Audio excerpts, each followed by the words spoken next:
This is Nano Learning number 1 from the DHS Chief Procurement Officer's Procurement Innovation Lab, the PIL. Let's talk about allowing for travel as a reimbursable other direct cost in time and materials contracts and orders for commercial items. I'm John with the PIL, and I hope this will be helpful. Nano learning is bite-sized learning, a very brief primer on a single narrow topic. Our topic here is travel as an ODC in T&M contracts or orders for commercial items. That's all.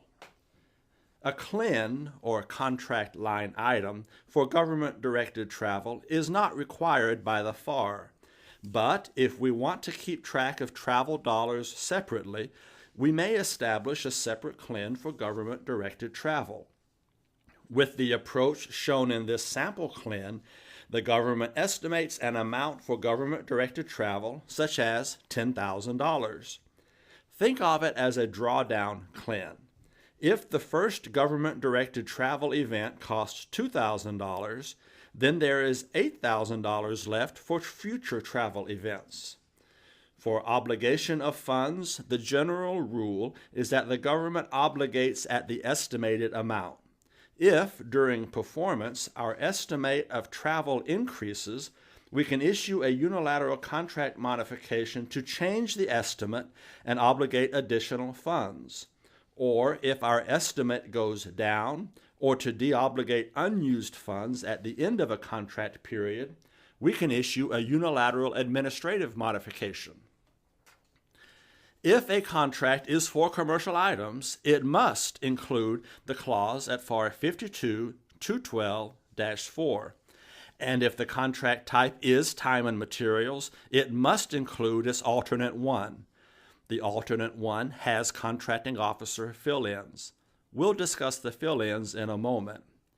If we want to allow for government-directed travel as a reimbursable other direct cost, we must ensure that the contract includes this clause, its alternate 1, and fill-ins. Otherwise, no payment may be made to the contractor for travel costs, period.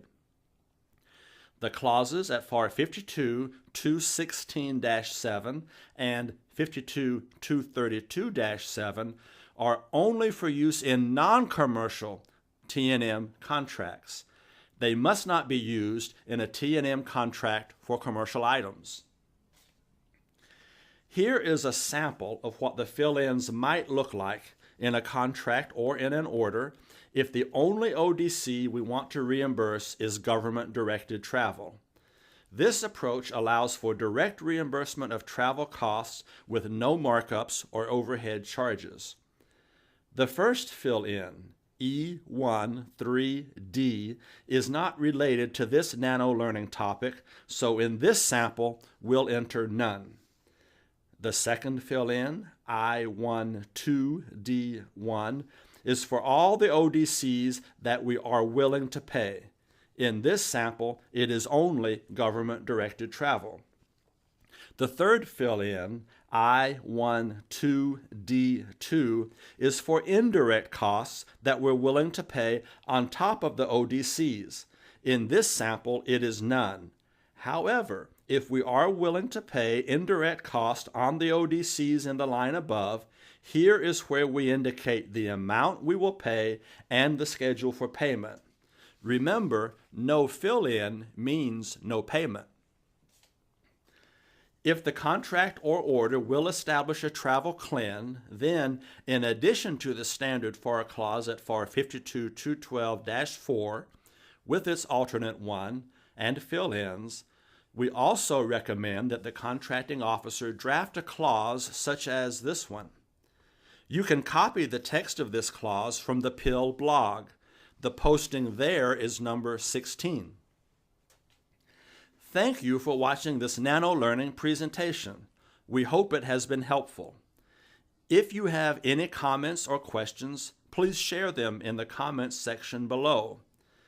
Please also visit the PIL blog on DHS Connect, maybe to get the text of the clause we just discussed, or to ask questions about or contribute to any other topic. The PIL blog is a safe place for professional discussions within our DHS acquisition community. Let's talk about it. Goodbye.